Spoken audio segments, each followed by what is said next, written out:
আমি আসি। আমাদের গল্পগুলো যদি ভালো লেগে থাকে তাহলে আমাদের চ্যানেলটি সাবস্ক্রাইব করে পাশে থাকবেন। ধন্যবাদ। আর আমি প্রিয়াঙ্কা। আমাদের গল্পগুলো যদি ভালো লেগে থাকে অবশ্যই আমাদের চ্যানেলকে সাবস্ক্রাইব করে পাশে থাকবেন। আর হ্যাঁ, ভিডিওটি সম্পূর্ণ শুনবেন। মা গো, মরে গেলাম। কেউ আছো? আমায় একটু বাঁচাও। উফ, কি ব্যথা। আরে কি হয়েছে, এত চিৎকার করছো কেন? কেন চিৎকার করছি দেখতে পাচ্ছ না? না তো, কিছু দেখা যাচ্ছে না। আমার হয়ে গেছে তাই চিৎকার করছি। বলো কি, এত তাড়াতাড়ি তোমার হলো কেমন করে? সেসব তো জানি না আমি, কিন্তু আমার হয়ে গেছে এইটুকুই জানি। কি ব্যথা গো। এই ফাজিল মেয়ে, এমন দুষ্টুমি করিও না। আমার এই সাউন্ড শুনলে কেমন কেমন যেন লাগে। আমি ব্যথায় কোকিয়ে উঠছি আর তুমি বলছো দুষ্টুমি? আল্লাহ গো, এমন বজ্জাত স্বামী আমার শত্রুরও যেন না হয়। আচ্ছা, ইয়ার্কি মারা বন্ধ করো, সত্যি করে বলো কোথায় ব্যথা করছে? কোথায় আবার? নাভির নিচের নরম কোমল জায়গায় ব্যথা করছে খুব। তলপেটে নাকি? হুম, তল পেটে না গো, আরো নিচে, একদম নিচে। উফ, কি ব্যথা। দেখো রিমি, একদম ফাইজলামি করো না, আমি কিন্তু সিরিয়াস। আমার কি কোনো কাজ নেই নাকি যে তোমার সাথে অযথা ফাজলামি করব? সত্যি ব্যথা করছে। আচ্ছা তাহলে আমায় দেখাও, আমি মালিশ করে দিচ্ছি। রাজ কথাটা বলতেই রিমির পাশে বসে পড়লো। রিমি একটু অদ্ভুত ভাবে রাজের দিকে তাকাচ্ছে। রাজ রিমির এই অদ্ভুত তাকানোর মানে বুঝতে পারছে না। মেয়েটি সত্যিই ব্যথা পাচ্ছে নাকি শুধু শুধু এমন করছে। কিছুই বোঝার উপায় নেই রাজের কাছে।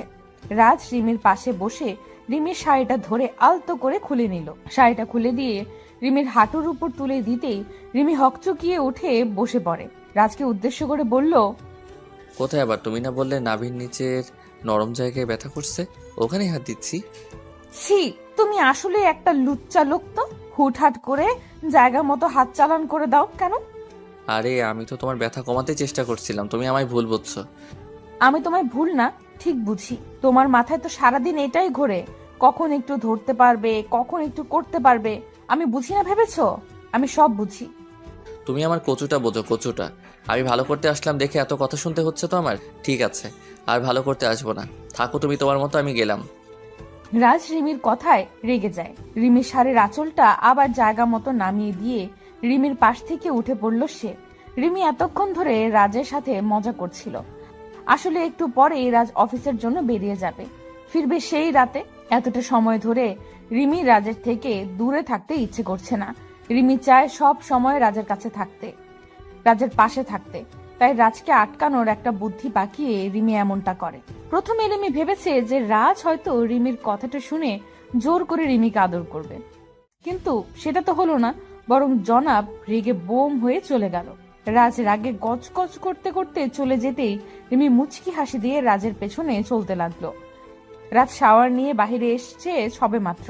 রাজ বাহিরে আসতেই রিমির দৃষ্টি রাজের উন্মুক্ত বুকের দিকে পড়ল। রাজের শরীরের রং উজ্জ্বল বর্ণের, লোমবিহীন ফর্সা বুকটা রিমির দৃষ্টি কেড়েছে। রিমি এই বুকেই সব সময় শান্তিতে থাকতে চায়। রিমি এক দৃষ্টিতে রাজের বুকের দিকে তাকিয়ে থাকা দেখতে পেয়ে রাজ রিমিকে উদ্দেশ্য করে বলল, কি হলো, এমন ভাবে তাকিয়ে আছো কেন? কি দেখছো এমন করে? বেশি কিছু না, আমার শান্তির জায়গাটা দেখছি। কেন দেখছো? আমি না লুচ্চা? সবসময় তোমার সাথে লুচ্চামি করার ধান্দায় থাকি। আমার দিকে তাকাতে হবে না তোমায়। ওরে বাবা রে, আমার বেবি দেখি রাগ করেছে। আমি তো আমার সোনা বরের সাথে মজা করছিলাম, আর তুমি কিনা সেই মজাকে সিরিয়াসলি নিয়ে ফেলেছো। মজা সবসময় ভালো লাগে না। আমি তোমার উপকার করার জন্য তোমার কাছে গিয়েছি, আর তুমি কি না আমায় উল্টাপাল্টা বলে তাড়িয়ে দিলে। রাজের কথাটা শেষ হতেই রিমি রাজের দিকে এগিয়ে এলো। রাজের খুব কাছে এসে রিমি রাজের গালের উপর নিজের হাত জোড়া রেখে মুচকি হাসি দিয়ে বলল, আসলে সোনা, আমার তো কিছুই হয়নি। আমি চেয়েছি তুমি এসে আমার সাথে ফাজলামি করো, আমার উপর জোর করো। আসলে কি বলতো, সারাদিন আমি একা বাড়িতে থেকে থেকে বোরিং হয়ে যাই। আমার ইচ্ছে করে সারা দিন তুমি আমার পাশে বসে থাকো। রিমির কথাটা শেষ করতেই রাজ রিমির কোমরের উপর নিজের হাত জোড়া রেখে রিমিকে আলতো করে নিজের সাথে জড়িয়ে নিয়ে বলতে লাগলো, তাই শোনা, তোমার বোরিং লাগে? আচ্ছা অপেক্ষা করো, আমি একটা ছোট্ট বেবি এনে দিচ্ছি। ছোট্ট বেবিকে নিয়ে সময় কেটে যাবে তোমার। বেবি কি করে হবে? তুমি তো আমায় আদরও করো না। আমি তো আদর করতেই চাই, তবে কেউ তো আমায় আদর করতে দিতেই চায় না। বুঝেছি। মানে আমি তো সব সময় আদর খাওয়ার জন্য পাগল হয়ে থাকি, কিন্তু একটু ফাজলামি করলেই তুমি রেগে যাও। ওকে ঠিক আছে, এখন থেকে জোর করে আদায় করব। এবার হবে তো? জি, খুব হবে। এখন দাও, আমি তোমার শার্ট পরিয়ে দিচ্ছি। রিমি পরম আবেশে রাজকে শার্ট পরিয়ে দিতে লাগলো। রাজ রিমির এই ভালোবাসায় সারা দিন বিভোর হয়ে থাকে। পৃথিবীতে এত মানুষ থাকার পরেও সারা দিন রাজের দৃষ্টি শুধুমাত্র তার স্ত্রীকে খুঁজে চলে। একে আসক্ত ব্যক্তিদের কাছে নিজের স্ত্রীর চেয়ে সুন্দরী নারী আর কেউ নেই। রাত শার্ট পরে নিয়ে নাস্তা করতে চলে যায়। রিমি রাজের জন্য টিফিন রেডি করে দিচ্ছে। নাস্তা শেষ করে রাজ বাড়ি থেকে বেরিয়ে যাবে। দরজার কাছে এসে পেছন ফিরে রিমির দিকে তাকাতেই রাজ দেখতে পায় রিমি তার দিকে অপলক দৃষ্টিতে তাকিয়ে আছে। রাজ মুচকি হেসে রিমিকে উদ্দেশ্য করে বলল, এই পাগলি, এমনভাবে কি দেখছো তুমি? আর কি দেখবো, আমার প্রিয় ভালোবাসার মানুষটিকে দেখছি। তাকে যতক্ষণ ধরে দেখি আমার মন আরো বেশি দেখার ইচ্ছা পোষণ করতে থাকে। ফাজিল, এখন যদি বলো তবে আমি অফিসে যাব কেমন করে? সেসব আমি জানি না। আমার স্বামীকে আমার মন ভরে দেখতে দাও তো। সব সময় তুমি এমন করো। আমার স্বামীর দিকে তাকিয়ে থাকলে তোমার হিংসে হতে শুরু হয়। দুষ্টু লোক একটা। রিমির কথাটা শুনে রাজ হেসে ফেলল। রাজ রিমির দিকে খানিকটা এগিয়ে এসে আলতো করে একটা হ্যাচকা টান দিয়ে রিমিকে নিজের বুকের উপর নিয়ে এলো। রিমি রাজের বুকের উপর হাত জোড়া রেখে দাঁড়িয়ে আছে। রাজ রিমিকে নিজের বুকে নিয়ে এসে রিমির কপালে আলতো করে নিজের ঠোঁট জোড়া ছুঁয়ে দিল। অতঃপর রিমির ঠোঁটের দিকে দৃষ্টিপাত করলো সে। রিমির ঠোঁট জোড়া একদম শুকিয়ে আছে। রাজের ইচ্ছে করছে এই শুকনো ঠোঁট জোড়া এখনই ভিজিয়ে দিতে। রাজ রিমির উষ্ণ ঠোঁটের দিকে তাকাতেই রিমি রাজকে উদ্দেশ্য করে দুষ্টু হাসি দিয়ে বলল, এমন করে দেখে গেলে কি হবে, নাকি মিষ্টিও খেতে হবে? মিষ্টিও খেতে হবে। দাও একটু মিষ্টি খেয়ে নেই। রাজ কথাটা বলতেই আলতো করে রিমির ঠোঁট জোড়া নিজের ঠোঁটের সাথে এক করে দিল। পরম আবেশে রিমির ঠোঁট জোড়া খেতে লাগলো রাজ। রাজের ঠোঁটের পরশ পেতে রিমি প্রচন্ড ভাবে কেঁপে উঠল। মনে হচ্ছে রিমির সারা শরীরের মধ্যে এক শিহরণ খেলে গেছে। রাজের ইচ্ছে করছে এই ঠোঁটের সব মধু আজ মন ভরে খেয়ে নিতে। একটুও ছাড়তে ইচ্ছে করছে না তার। তবে অফিসের সময় চলে যাচ্ছে, তাই ইচ্ছে না থাকার পরেও রিমিকে ছাড়তে হবে। মিনিট খানেক চুমু খাওয়ার পর রাজ রিমির ঠোঁট জোড়া আলতো করে ছেড়ে দিল। রাজ রিমির ঠোঁট জোড়া নিজের ঠোঁটের বন্ধন থেকে মুক্ত করে দিতেই রিমি খানিকটা হাঁপাতে লাগলো। রিমির গাল ও ঠোঁট ভীষণ রকম লালচে হয়ে আছে। রাজ রিমির দিকে তাকিয়ে মুচকি হাসি দিয়ে বলল, কি হলো জনাবা, ইচ্ছে করছে না বুঝি ছাড়তে? একদম না। আমি তো সেই কখনই ছাড়ার জন্য চেষ্টা করেছি। তবে তুমি তো একদম ডুবে গেছিলে। আমার কি দোষ? হ্যাঁ, বুঝতে পেরেছি কার কি দোষ। এখন এসব বাদ দাও, আমি অফিসে যাচ্ছি, কেমন? সাবধানে থাকবে, ঠিক আছে? তুমিও সাবধানে যাবে, আর অফিসে পৌঁছে একটা কল করবে। ওকে? ওকে, আসছি, কেমন? রাজ রিমির থেকে বিদায় নিয়ে অফিসের জন্য বেরিয়ে যায়। রিমিকে ছেড়ে আসতে মোটেও ইচ্ছে করছিল না রাজের। তবে অফিস না আসলে কাজের ক্ষতি হয়ে যাবে, তাই রাজ বাধ্য হয়ে রিমিকে ছেড়ে আসলো। রাজ গাড়িতে বসে বসে রিমির কথা ভাবছে। মেয়েটি কতটা সহজ ও সরল। রিমিকে যতবার দেখে রাজ ঠিক ততবার মুগ্ধ হয়ে যায়। রিমিকে পছন্দ করা যাবে না এমন কোনো কারণ খুঁজতে গেলে কখনো খুঁজে পাওয়া যাবে না কারণ। তবে তাকে ভালোবাসার কারণ খুঁজতে গেলে কারণের অভাব হবে না। রাজ রিমির কথা ভাবতেই মুচকি হেসে ফেলল। অফিসে এসে রাজ রিমিকে কল করে জানিয়ে দিল দুপুরের দিকে রাজ লাঞ্চ করার জন্য ক্যান্টিনে যায়। রাজ খাবার অর্ডার করতে রাজের পাশে এসে বসে নদী। নদী হলো রাজের কলিগ। নদী এসে রাজকে উদ্দেশ্য করে বলল, রাজ সাহেব, লাঞ্চ করতে এসেছেন বুঝি? জি ম্যাম, দুপুর তো হয়ে গেছে, তাই চলে আসলাম। একসাথে বসে কি লাঞ্চ করা যাবে? হ্যাঁ অবশ্যই, কেন নয়, বসুন না প্লিজ। রাজের সম্মতি পেয়ে নদী রাজের পাশেই বসলো। রাজ কাউকে ইগনোর করে না ঠিক, তবে অন্য নারীর থেকে নিজেকে সব সময় দূরে রাখার চেষ্টা করে সে। নদীকে রাজের একটুও পছন্দ হয় না। মেয়েটা সব সময় রাজকে বিরক্ত করতে চলে আসে। রাজ অনেকবার নদীকে বলেছে যে নদী যেন নিজের লিমিট ক্রস না করে। তবে কি আর করার, মেয়েটার মাথায় কোনো সমস্যা আছে হয়তো। তা না হলে এতবার বলার পরেও রাজের পেছনে ঘুরঘুর করে কেন? রাজ খাবার মুখে তুলে নিতেই নদী রাজকে উদ্দেশ্য করে বলল, তো আপনার দিনকাল কেমন চলছে? সবকিছু ঠিকঠাক আছে তো? জি, সব ঠিকঠাকই। আপনার কি অবস্থা? আমার আর অবস্থা, একটা ছেলেকে পাগলের মতো ভালোবাসা, তবে সে তো আমার দিকে ঘুরেও তাকায় না। তাই নাকি? যদি ছেলেটা এমন করে তবে তাকে ছেড়ে অন্য কাউকে খুঁজে নিন যে আপনাকে পাগলের মতো ভালোবাসা দিবে। খুঁজে তো নিতেই পারি, তবে আমার মনটা যেন তার প্রতি আসক্ত হয়ে আছে, তাই কাউকে পছন্দ হয় না। ও এই ব্যাপার। এমনও তো হতে পারে যাকে আপনি পছন্দ করেছেন তারও একটা পছন্দের মানুষ আছে, সেও তার জন্য আপনার মতো আসক্ত। সে যাই হোক, আমার শুধুমাত্র তাকেই চাই, ব্যাস। তাকে না পেলে আমার আর কাউকে নিজের লাইফে কখনো নিতে পারবো না। এটা ভুল কথা। আজ অবধি কারোর জন্য কারোর জীবন থেমে থাকেনি, জীবন তার নিজ গতিতে চলছে। হুম। রাজ ও রিমি আরো কিছু সময় কথা বলল। অতঃপর রাজ খাবার শেষ করে নিজের কেবিনে চলে যায়। সন্ধ্যার দিকে রাজের কাজ শেষ হলো। অফিস থেকে বেরিয়ে রাজ একটা গিফটের দোকানে চলে আসলো। রিমির জন্য কিছু গিফট দিতে চায় সে। একটা কথা কি জানেন, আপনি যখন বাড়ির বাইরে কোনো কাজে থাকেন তখন বাড়িতে থাকা আপনার স্ত্রী আপনার পথ চেয়ে বসে থাকে, আর যখন আপনি বাড়ি ফিরে তার জন্য কিছু না কিছু নিয়ে আসেন তো প্রত্যেকটা স্ত্রী প্রচন্ড খুশি হয়, সেই জিনিসটা যতটাই সামান্য জিনিস হোক না কেন। রাজ গিফটগুলো নিয়ে সব থেকে বেরিয়ে যাবে, ঠিক এমন সময় দুম করে রাজের পথের সামনে চলে আসে নদী। নদী গিফট শপে রাজকে দেখে একটু চমকে গিয়ে বলল, আরে রাজ সাহেব যে, বুঝতে পারলাম না আজ সারা দিন আমার কি কারণে আপনার সাথেই দেখা হয়ে যাচ্ছে। এটা কি কাকতালীয় নাকি অন্য কিছু? কাকতালীয় নয়, আর না অন্য কিছু। এটা হলো অ্যাক্সিডেন্ট, এর বেশি কিছু নয়। আপনার হয়তো এটা মনে হচ্ছে, তবে আমার অন্য কিছু মনে হচ্ছে। আপনার যেটাই মনে হোক না কেন সত্যি সত্যিই থাকে। রাজ আর কত ইগনোর করবেন? একটু কি ভালোবাসা দেওয়া যায় না? মানুষের মন হয় কয়টা? একটাই তো। সেই এক মন কতজনকে দেয়া যায় বলুন? আমি বিবাহিত, আর আমি আমার স্ত্রীকে প্রচণ্ড ভালোবাসি। তার জায়গায় আর কেউ কখনো আসতে পারবে না। বিয়ে হয়ে গেছে দেখে কি হয়েছে? আমার মধ্যে কি এমন নেই যা আপনার স্ত্রীর কাছে আছে? বলুন আমায়। ভালো একটা মন, যেটা আপনার নেই। একটা কথা জানেন, নারীরা নারীদের শত্রু হয়ে থাকে। এই কথাটার সেরা উদাহরণ আপনি নিজেই। নিজের মাইন্ডকে বদলে ফেলুন, ভালো থাকতে পারবেন। রাজ কথাটা বলতেই একটা বাঁকা হাসি দিল।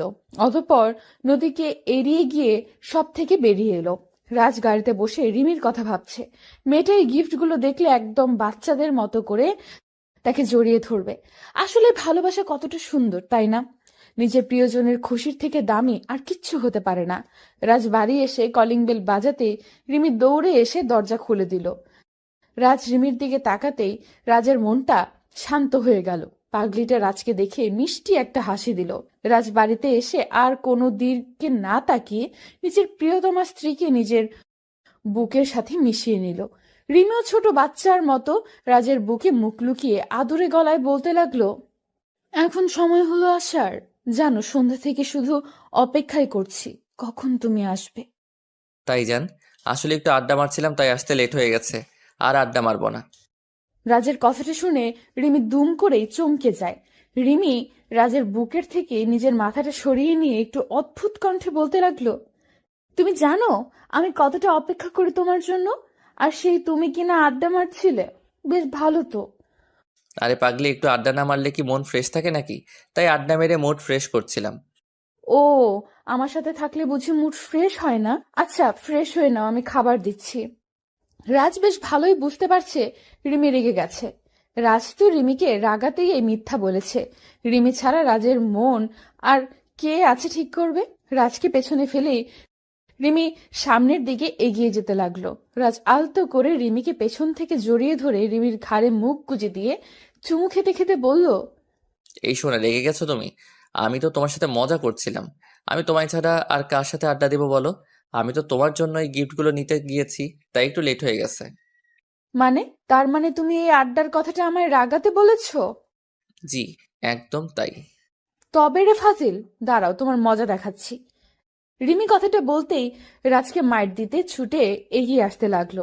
রাজও রিমির থেকে বাঁচতে দৌড়াতে লাগলো। অতঃপর রিমিকে নিজের বুকে টেনে নিল সে। ভালোবাসা এমনই হয়, নিজের প্রিয়জনকে ছাড়া আর কারো সাথে সময় কাটাতে বিন্দু মাত্র ইচ্ছা করে না। ভালো থাকুক এইসব ভালোবাসাগুলো। তোমার এই গর্তটা এত ছোট কেন? আমি ভার্জিন, তাই এটা এত ছোট। ভার্জিন মেয়েদের কি এই গর্তটা ছোট হয়? অন্য সকলের বুঝি বড় হয়? সেটা তো আমি জানি না, তবে শুনেছি ভার্জিন মেয়েদের গর্ত ছোট হয়। উফ, তোমার এই গর্তের দিকে তাকিয়ে আমার মাথা নষ্ট হয়ে যাচ্ছে। ইচ্ছে করছে এটাকে চুমু খাই। ছি, এটাকে কি চুমু খাওয়া যায় নাকি? তোমার কি মুখে কিছু আটকায় না? তুমি আমার ভালোবাসার মানুষ, আর নিজের ভালোবাসার মানুষের সাথে কথা বলতে গেলে কি হিসেব করতে হয় নাকি? এই শুভ, তুমি এমন করে বলো না গো, আমার অদ্ভুত রকম লাগছে। আমার সামনে বের করে রাখতে সমস্যা হয়নি, আর আমি বললেই যত সমস্যা। ফাজিল মেয়ে একটা। আহ, ছাড়ো প্লিজ, লাগছে তো। শুভ নীলার কোনো কথা শুনল না, আলতো করে নীলার পেটের উপর নিজের হাত ছুঁয়ে দিল। শুভর হাতের স্পর্শ পেতেই নীলার সারা শরীরের মধ্যে অদ্ভুত শিহরণ খেলে গেল। নীলা মৃদু কম্পিত হয়ে শুভর শার্ট দুই হাতে চেপে ধরে আছে। শুভ নীলার নাভির উপর আলতো করে হাত বুলিয়ে দিচ্ছে। আজ নীলার আর শুভর রুম ডেট। 2 বছরের রিলেশনের মধ্যে যদিও একবারও তাদের রুম ডেট হয়নি, এটাই প্রথম রুম ডেট। রুম ডেটের কথা শুনে নীলা তো পুরো ভয় পেয়ে যায়। নীলার ভয়েরও যথেষ্ট কারণ ছিল। ভালোবাসা যতটাই থাকুক না কেন, দিন শেষে তো তারা দুটি ভিন্ন মানুষ। তাদের মধ্যে কোনো প্রকার বৈবাহিক সম্পর্ক নেই। যদি শুভ তাকে জোর করে তখন কি হবে, এটা ভেবেই নীলা ভয় পাচ্ছিল। সরাসরি দুবার না করে দিলেও পর মুহূর্তে খানিকটা বাধ্য হলো সে। কি আর করবে, ভালোবাসার মানুষটির আবদার পূরণ না করলে সে কষ্ট পাবে। নীলা শুভকে নিজের জীবনের থেকেও বেশি ভালোবাসে, আর তার ভালোবাসার টানই নীলা ছুটে আসে শুভর কাছে। রুম ডেটে গিয়েই নীলা শুভর সাথে আলাদা একটা রুমে চলে আসে। রুমে বসতে গিয়েই আচমকা ভুল করে নীলার পেটের ওপর থেকে শাড়ির আঁচলটা সরে যায়, যার কারণে নীলার নাভিটা শুভর চোখের সামনে স্পষ্ট হয়ে যায়। শুভ নীলার নাভি দেখতেই একটা ঘোরে চলে যায়, অপলক দৃষ্টিতে তাকিয়ে থাকে নীলার নাভির দিক। তারপর কি হলো তা তো দেখলেনি। শুভ নীলার নাভিতে হাত বুলিয়ে দিতে লাগলো। কিছু সময় হাত বুলিয়ে দিতেই নীলা খানিকটা বিরক্ত হয়ে যায়। দুম করে শুভর হাত নিজের পেটের ওপর থেকে সরিয়ে দিয়ে নীলা বলতে লাগলো, এসব কি হচ্ছে? তোমায় না বলেছি আমার এসব পছন্দ নয়? তোমার পছন্দ না হতেই পারে, তবে আমার তো বেশ পছন্দ। ইচ্ছে করছে ঠোঁটের পরশ এঁকে দিতে। শুভ, কন্ট্রোল করো নিজেকে। এইসব একদম উচিত নয়। আমাদের মধ্যে এখনো বিয়ের কোনো সম্পর্ক হয়নি। বিয়ের সম্পর্ক থেকে বড় সম্পর্ক আমাদের মাঝে আছে, আর সেটা হলো ভালোবাসার সম্পর্ক। প্লিজ নীলা, বোঝার চেষ্টা করো। না, আমি কিছু বুঝতে চাই না। আমার এসব একদম অপছন্দ লাগছে। আমি আসছি। নীলা কথাটা বলতেই শুভর পাশ থেকে উঠে পড়তে চেষ্টা করলো। শুভ নীলার দিকে তাকিয়ে থেকে হঠাৎ করে নীলাকে ভীষণ অবাক করে দিয়ে দুম করে নীলার হাত শক্ত করে চেপে ধরলো। নীলা অবাক হয়ে শুভর দিকে তাকিয়ে আছে। কি করছে শুভ, কিছুই বুঝতে পারছে না সে। শুভ নীলার হাত ধরে একটা হ্যাচকা টান দিয়ে নীলাকে নিজের কোলের উপর নিয়ে নিল। নীলা শুভর কোলে আসতেই শুভর মুখের উপর নীলার চুলগুলো গিয়ে পড়ল। শুভ নীলার চুলে মিষ্টি গন্ধ মন ভরে গ্রহণ করছে। নীলা ঘোর কাটিয়ে ওঠার আগেই শুভ নীলার ঘাড়ের ওপর নিজের মুখ ঘষতে লাগলো। নীলা চোখ বন্ধ করে আছে। নীলা বেশ ভালোই বুঝতে পারছে যে শুভ তাকে জোর করছে। নীলা চেষ্টা করছেও শুভকে নিজের থেকে দূরে রাখতে, শুভর কাছ থেকে নিজেকে সরিয়ে নিতে। তবে কোনো কিছুতেই কি লাভ হচ্ছে না। শুভ নীলার কোমর ধরে আছে। শুভর স্পর্শে নীলার মনের মধ্যে এক অদ্ভুত ভালো লাগা কাজ করতে লাগলো। নীলা যেন নিজের উপর সম্পূর্ণভাবে নিয়ন্ত্রণ হারিয়ে ফেলল। শুভ নীলার ঘাড়ে গলায় পাগলের মতো চুমু খেয়ে চলেছে। নীলা চোখ বন্ধ করে শুভকে উদ্দেশ্য করে কাপা কাপা গলায় বলতে লাগলো, শুভ প্লিজ, এমন করিও না। আমার সারা শরীরের মধ্যে অদ্ভুত অনুভূতি কাজ করছে। এই অদ্ভুত অনুভূতি কাজ করার মানে কি জানো তুমি? আমার প্রত্যেকটা স্পর্শ তোমার মনকে রাঙিয়ে দিচ্ছে, ঝড় তুলতে চাইছে তোমার মনে। এবার তো একটু বোঝো। কিন্তু এটা তো ঠিক না শুভ, এটাকে পাপ বলে। আজ আমাদের মাঝে কিছু হয়ে গেলে পরে যদি আমায় আর তোমার ভালো না লাগে, তখন কি করব আমি? আমার জীবনটা নষ্ট হয়ে যাবে। তোমার কি তোমার শুভর উপর একটু ভরসা ও বিশ্বাস নেই? তোমার শুভ কি কোনোদিন তোমায় অস্বীকার করতে পারে? তোমার প্রতি আমার সম্পূর্ণ বিশ্বাস আছে, তবে একটা কথা আমার ভয় করছে খুব। মুখ আর মানুষ চেনা এক কথা নয়। তুমি চিন্তা করিও না, সব ঠিক করে দিব আমি। শুভ নিজের কথায় নীলাকে ভুলিয়ে নিল। আজ শুভর মন পূর্ণতার নেশায় আসক্ত হয়ে আছে। খুব বেশি করে নীলাকে নিজের কাছে পেতে চায় শুভ, এতটা কাছে যে তাদের মাঝে 1 ইঞ্চিও দূরত্ব শুভ সহ্য হচ্ছে না। নীলা আর কিচ্ছু বলতে পারল না। শুভর প্রতি তার অগাধ বিশ্বাস আছে। শুভ আর যাই করুক না কেন নীলাকে কখনো ঠকাতে পারে না। নীলাও আর বাধা দিল না। শুভর প্রত্যেকটা স্পর্শে সমানভাবে রেসপন্স করলো নীলা। শুভ নীলার ঠোঁট জোড়া নিজের দখলে নিয়ে পাগলের মতো চুমু খেতে লাগলো। নীলা কিছু সময় নিশ্চুপ থাকার পর নিজেকে আর সামলাতে পারল না। শুভর সাথে সেও পাগলের মতো আদর করতে লাগলো। দুজন যেন একে অপরের মাঝে ডুবে যেতে ব্যাকুল হয়ে আছে। শুভ নীলার শরীর থেকে একটু একটু করে সমস্ত পোশাক খুলে ফেলে দিল। নীলা এখন শুভর সামনে উন্মুক্ত হয়ে আছে। উন্মুক্ত নীলাকে দেখে শুভর চোখে মুখে এক অজানা নেশার ছাপ স্পষ্ট হয়ে গেল। নীলা বুঝতে পেরে গেছে যে তার প্রিয়জনের আসলে এখন কি চাই। নীলা নিজেকে সম্পূর্ণভাবে শুভর সামনে তুলে ধরল। দুজন পূর্ণতার নেশায় মেতে উঠল। কিছু সময়ের জন্য তারা ভুলেই গেছে যে তারা যেটা করছে সেটা ভালোবাসা নয়, নিছক আকর্ষণ মাত্র। নীলা আর শুভ একে অপরের মাঝে সম্পূর্ণভাবে হারিয়ে গেল। পাগলের মতো আদর করতে থাকলো দুজন দুজনকে। আদর পর্ব শেষ হলো প্রায় ঘন্টাখানেক পরে। নীলা ক্লান্ত হয়ে বিছানায় শুয়ে আছে। নিজের নগ্নতা ঢাকার বিন্দু মাত্র শক্তিও যেন তার শরীরে নেই। শুভ ক্লান্ত হয়ে গেছে। নীলার বুকের ওপর মাথা রেখে শুয়ে আছে সে। নিশ্চুপ হয়ে কিছু সময় দুজন একে অপরকে জড়িয়ে ধরে শুয়ে থাকার পর সকল নীরবতা ভেঙে শুভ নীলাকে উদ্দেশ্য করে বলল, চুপ করে আছো কেন? কি হয়েছে? কিছু হয়নি। আমার মাথা ও সারা শরীর ব্যথা করছে ভীষণ। হুম, ভার্জিন মেয়েদের একটু ব্যথা হবেই। পেইন কিলার খেয়ে নিলেই ব্যথা কমে যাবে। হুম। আচ্ছা, তুমি তবে একটু রেস্ট করো, আমি ফ্রেশ হয়ে আসছি। শুভ কথাটা বলতেই নীলার উপর থেকে উঠে যায়। শুভ উঠে পড়তেই নীলা চাদর টেনে নিয়ে নিজের শরীর ঢেকে নিল। মনের মধ্যে এতক্ষণ কোনো প্রশ্ন উদয় না হলেও এখন অনেক প্রশ্ন মনের মধ্যে উদয় হয়েছে অধরার। মনের মধ্যে এতক্ষণ কোনো প্রশ্ন উদয় না হলেও এখন অনেক প্রশ্ন মনের মধ্যে উদয় হয়েছে নীলার। বারবার মনে হচ্ছে শুভ শুধু তাকে শারীরিকভাবে ভোগ করার জন্য এমন ভালোবাসার নাটক করছে। মন থেকে নীলাকে শুভ ভালোবাসে না। কিন্তু যদি শুভ নীলাকে মন থেকেই ভালো না বাসে তবে সেটা তো শুভর আচরণে প্রকাশ পেত। এমন কিছু তো নীলার চোখে পড়েনি। নীলা আর কিচ্ছু ভাবতে পারছে না। নিজের সব থেকে দামি সম্পদ, নিজের সম্মান আজ বিসর্জন দিতে হয়েছে ভালোবাসার কাছে। নিজের কাছে নিজেকে বড্ড ছোট মনে হচ্ছে তার। নীলার অজান্তেই চোখের কোণে পানি এসে জমা হলো। শুভ ফ্রেশ হয়ে এসে নীলাকে ঠায় শুয়ে থাকতে দেখে বলল, কি হলো, এখন শুয়ে আছো যে? ফ্রেশ হবে না নাকি? নীলা নিশ্চুপ। শুভর প্রশ্নের কোনো উত্তর সে দিল না। শুভ আর বুঝতে বাকি নেই যে নীলার মনটা খারাপ হয়ে গেছে। শুভ নীলার দিকে এগিয়ে এসে নীলার কপালে হাত রেখে বলল, দেখো নীলা, আমরা একে অপরের জন্য জন্মেছি। আমাদের মাঝে কোনোদিন বিচ্ছেদ নামক কোনো শব্দ আসবে না, তুমি আমায় বিশ্বাস করতে পারো। হুম। এখনো মন খারাপ করে আছো? আরে যেটা একটা না একটা দিন হবার ছিল সেটা আজ হয়ে গেল, এতে কষ্ট পাওয়ার মতো কি আছে? কষ্ট পাচ্ছি না, ঠিক আছি আমি। আচ্ছা, তবে চলো ফ্রেশ হয়ে নাও, বাড়ি ফিরতে হবে তো নাকি? আসছি, ওয়েট করো। নীলা বিছানা থেকে উঠে ফ্রেশ হতে চলে যায়। বিছানা থেকে নীলা উঠে পড়তেই শুভর চোখ বিছানার উপর পড়ল। খানেক জায়গায় রক্তের দাগ লেগে আছে। রক্তের দাগগুলো দেখে শুভর মনটা খারাপ হয়ে যায়। আসলে নীলার সাথে এত জোর করে এই কাজটা করা উচিত হয়নি তার। মেয়েটার মনটা একদম নরম, বেশি কিছুর প্রয়োজন না। একটু ভালোবাসাই তো চেয়েছে সে, শুধু শুধু কষ্ট দিয়ে ফেললাম। কথাটা আপন মনে বলল শুভ। নীলা ফ্রেশ হয়ে বাইরে আসতেই শুভ নীলার দিকে এগিয়ে যায়। নীলা ঠিকমতো সোজা হয়ে দাঁড়াতে পারছে না, হয়তো তার শরীর একটু অসুস্থ হয়ে আছে। শুভ নীলার কোমর ধরে আলতো করে খুঁড়িয়ে খুঁড়িয়ে নীলাকে রুম থেকে নিয়ে সোজা চলে আসে গাড়িতে। শুভ নীলাকে গাড়িতে বসিয়ে গাড়ি নিয়ে বেরিয়ে পড়ল। কিছু দূর ড্রাইভ করতেই শুভ দেখতে পেল রাস্তার পাশে একটা ফার্মেসির দোকান খোলা আছে। শুভ গাড়িতে সাইডে পার্ক করে গাড়ি থেকে নেমে পড়ল। গাড়ি থেকে নেমে শুভ নীলার জন্য পেইন কিলার, কিছু মেডিসিন ও প্রোটেকশন পিল নিয়ে নিল। অতঃপর গাড়িতে এসে নীলাকে মেডিসিনগুলো দিল। নীলা মেডিসিনগুলো হাতে নিয়ে প্রশ্নসূচক কণ্ঠে শুভকে বলল, এইসব কিসের মেডিসিন? এটা হলো পেইন কিলার, ব্যথা কমে যাবে। আর এটা হলো সেফটি পিল, এটা নিলে বেবি আসবে না।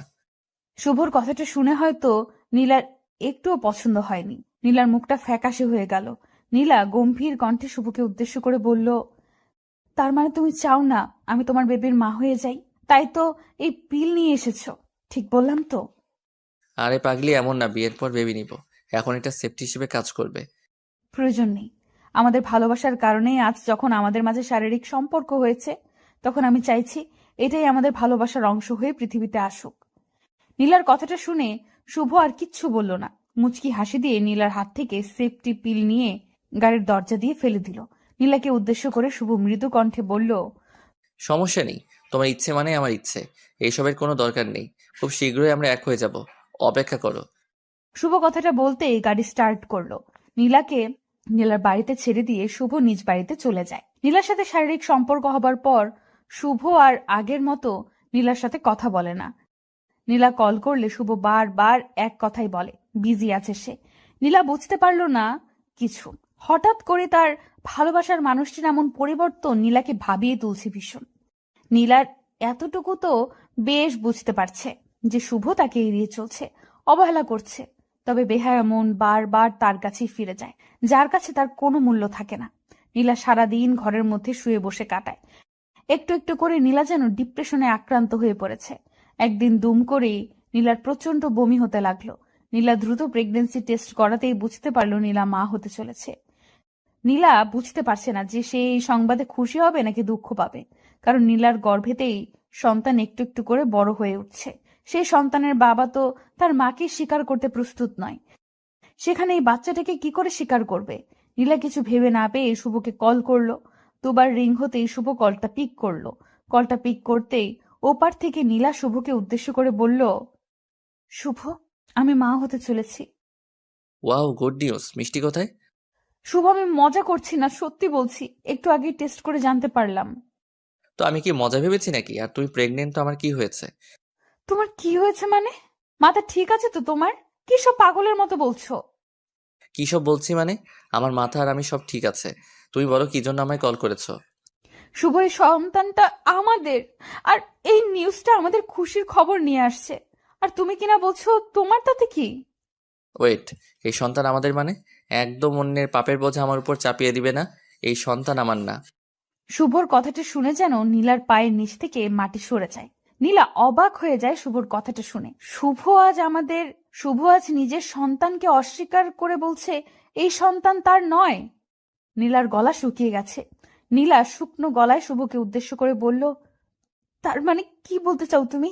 আমি অন্য কারোর সাথে ফিজিক্যাল রিলেশন করে এই বাচ্চাকে গর্ভে নিয়েছি? সবকিছু তো আর আমার বলাই হবে না, এমনটা হতেও তো পারে। যাই হোক, তোমার ভালোর জন্য আমার একটা মেসেজ হলো যে তুমি এই বেবিকে নষ্ট করে ফেলো। এতে করে তোমার লাইফে আর কোনো ধরনের পেইন আসবে না। শুভর কথাটা শুনে নীলার চোখ থেকে আপনা আপনি পানি টপ টপ করে গড়িয়ে পড়তে লাগলো। নীলা নিজেকে শান্ত করতে পারছে না। বুকের মধ্যে অদ্ভুত রকম কষ্ট হচ্ছে তার। নিজের ভালোবাসার মানুষটিকে সবকিছু উজাড় করে দেওয়ার পর আজ সেই ভালোবাসার মানুষটি তাকে নিয়ে, তার চরিত্র নিয়ে কথা বলছে। শুভর কথাগুলো কোনোভাবেই যেন নীলা সহ্য করতে পারছে না। নীলা খানিকটা শক্ত গলায় শুভকে উদ্দেশ্য করে বলল, বাহ, অসাধারণ উপহার দিলে তুমি। তোমার আর আমার ভালো চাইতে হবে না। আমি আমার ভালো ঠিক বুঝে নিব। ভুলটা আমার ছিল, সমাধানও আমার করা লাগবে। ভালো থেকো তুমি। নীলা কথাটা শেষ হতেই দুম করে কলটা কেটে দিল। ফোনটা সুইচ অফ করে দিয়ে নীলা বালিশের সাথে মুখ চেপে কান্না করতে লাগল। নিজের জীবনের আজ শেষ করে দেওয়া ছাড়া আর কোনো উপায় নেই। নীলা একটা ভুলের কারণে আজ দুটি জীবন নষ্ট হতে চলেছে। নীলা কোনোভাবেই নিজের মনকে বোঝাতে পারছে না যে শুভ তার সাথে প্রতারণা করেছে। মেয়েরা আসলেই বোকা। একটু ভালোবাসা পাবার লোভে তারা নিজের সব কিছু দিয়ে দিতে পারে, আর দিন শেষে প্রতারিত হয়। নীলা কান্না করছে। হঠাৎ করে শুভ অনুভব করলো কারো একটা হাত নীলার কাঁধের উপর পড়ছে। নীলা মুখ ঘুরিয়ে পেছনে তাকাতেই দেখতে পায় শুভকে নিজের রুমে দেখে নীলা চমকে যায়। নীলা প্রশ্নসূচক কণ্ঠে বলে উঠল, তুমি আমার রুমে কি করছো? আচ্ছা, তোমায় নিয়ে যেতে এসেছি, তাও নিজের স্ত্রী করে। অনেক তো কাজ করলাম, এখন নিজের পরিবারকে সময় দেওয়ার পালা। মানে কি সব বলছো তুমি? একটু আগে তো বললে আমার চরিত্রে। দৌড় পাকলি, মজাটাও দেখি বোঝো না তুমি। আমি তো তোমায় একটু কষ্ট দিতেই এমন কথা বলেছি। এখন কথা না বাড়িয়ে তাড়াতাড়ি রেডি হয়ে নাও, আব্বু আম্মু কথা বলছে বাহিরে। অতঃপর শুভর কথায় নীলার বুকে প্রাণ ফিরে এলো। ভালোবাসার মানে আশ্বাস নয়, ভালোবাসার মানে বিশ্বাস। বিশ্বাসের উপর ভর করে ভালোবাসা টিকে থাকে। এই চলুন না, আজ রাতে আমরা দুজন মিলে একটু খেলি। এই শোনো, চ্যানেলটি সাবস্ক্রাইব করে ঘন্টাটি বাজিয়ে দিও, কেমন? ঠিক আছে, কিন্তু কি খেলবে? ওই খেলাটা। কোন খেলাটা? আরে যেটাই আপনি আমারটা খাবেন আর আমি আপনারটা খাবো। মিলির কথাটা শুনে মাহির চমকে গেল। হঠাৎ করে মিলি এই খেলাটা এতদিন পর খেলতে চাইলো কেন? মাহির বুঝতে পারছে না। বিয়ের প্রায় 2 মাস হয়ে গেছে, এখনো মিলি মাহিরের মাঝে কোনো শারীরিক সম্পর্ক হয়নি। যদি মাহির চেষ্টা করে মিলির সাথে কিছু একটা করতে, ঠিক তখনই মিলি সরাসরি মাহিরের সাথে একটা সিন ক্রিয়েট করে ফেলে। মাহির তো এটাই বুঝতে পারে না যে মিলি কেন এমন করে। লোকলজ্জার ভয়ে মাহির হয়তো মিলিকে জোর করে না ঠিক, তবে মনে মনে মাহির এটাই চায় মিলির সাথে যেন তার স্বামী স্ত্রীর সম্পর্কটা হয়। মাহির কিছু সময় চুপ থেকে অতঃপর মিলিকে উদ্দেশ্য করে হাস্যোজ্জ্বল মুখ নিয়ে বলল, মিলি, তুমি সত্যি বলছো তো ওই খেলা খেলবে? আপনাকে মিথ্যা কেন বলবো আমি? আমি সত্যি বলছি, চলুন খেলা শুরু করি। উফ মিলি, আমি তো বিশ্বাস করতে পারছি না তোমার কথাটা। আহ, কত বছরের স্বপ্ন আমার আজ পূর্ণ হবে, ভাবতেই কেমন কেমন যেন লাগছে। হায় আল্লাহ, বলেন কি? আগে কখনো খেলেননি নাকি? এমন করছেন মনে হচ্ছে এটাই জীবনে প্রথম। ধুর, তুমিও না কি যে বলো। আমি এর আগে খেলবো কার সাথে? আমি এমন ছেলে না, ওকে। আমি পরনারীর দিকে কখনো খারাপ দৃষ্টিতে তাকাইনি। আর বলছো আমি কি না খেলবো? হয়েছে হয়েছে, আপনি যে কত সাধু তা আমার জানা আছে। এখন কথা না বাড়িয়ে রেডি হয়ে নিন, খেলবো আমরা। 2 মিনিট সোনা, আমি এমনিতেই খেলার জন্য সবসময় রেডি হয়ে থাকি। এই নাও, একদম রেডি হয়ে গেলাম। মাহির কথাটা বলতেই নিজের শার্টের বাটন খুলে শার্টটা সোফার উপর ছুঁড়ে দিল। মিলি মাহিরের বডির দিকে তাকিয়ে আছে কৌতূহলপূর্ণ দৃষ্টি নিয়ে। মাহির শার্ট খুলে মিলির দিকে এগিয়ে আসলো। মিলি ভ্রু কুঁচকে মাহিরের দিকে তাকিয়ে আছে। মাহির মিলির দিকে তাকিয়ে দাঁত বের করে হেসে দিয়ে বলল, খেলার আগে তো প্রিপারেশন নিতে হয়, তাই নিয়ে নিলাম আর কি। তুমিও খুলে নাও। খেলার আগে কি খুলতে হয়? জামা কাপড় খুলতে হয় আর কি। আমি শুনেছি খেলার আগে খুলতে তো হয় ঠিক, তবে সেটা হলো লুডুর কোর্ট। আপনি কোন খেলার কথা বলছেন? এই ওয়েট ওয়েট, তুমি কি খেলার কথা বলছো? একটু পরিষ্কার করে বলো তো। আমি তো তোমার কথাই বুঝতে পারছি না। আমি লুডো খেলার কথা বলছি। মানে, এতক্ষণ ধরে তুমি এই লুডো খেলার কথা বলেছো আর আমি কি না? হুম, আপনি কি না কি। মিলি ভ্রু কুঁচকে এ কথাটা বলতেই মাহির কিছু সময় মাথাটা নিচু করে রেখে অতঃপর মাহির মিলির কাছে এসে বসলো আর মিলির হাত ধরে বলতে লাগলো, দেখো মিলে, আমার না ভীষণ ইচ্ছে করছে সব স্বামী স্ত্রী যা যা করে ওইসব করতে। তোমার কি কোনো ফিলিংস নেই? সবাই কি করে, আর আমার মধ্যে তো অনেক ফিলিংস আছে। বলুন আপনি কি করে আপনাকে ফিলিংস দেখাবো আমি? দেখো কি কি করে, তুমি শুধু চুপ করে আমার আদরগুলো অনুভব করো। বলুন আপনি কি করে আপনাকে ফিলিংস দেখাবো আমি?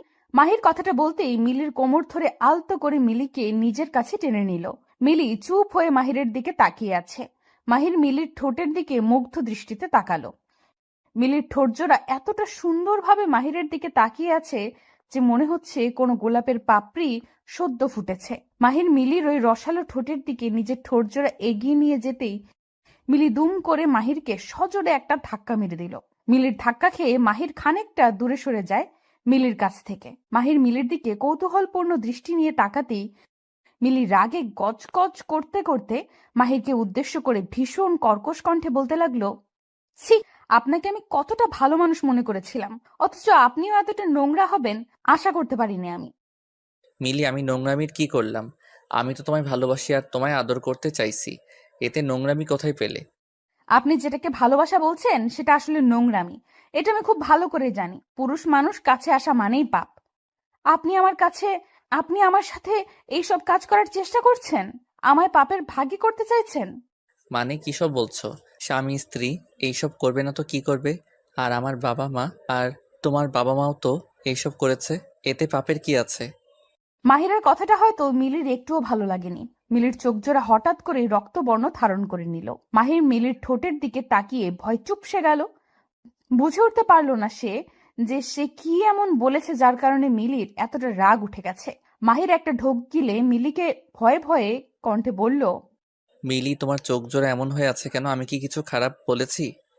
চুপ, একদম চুপ। আপনি এতটা অসভ্য লোক, ছি। আপনি কিনা আমার বাবা মাকে নিয়ে বাজে কথা বললেন।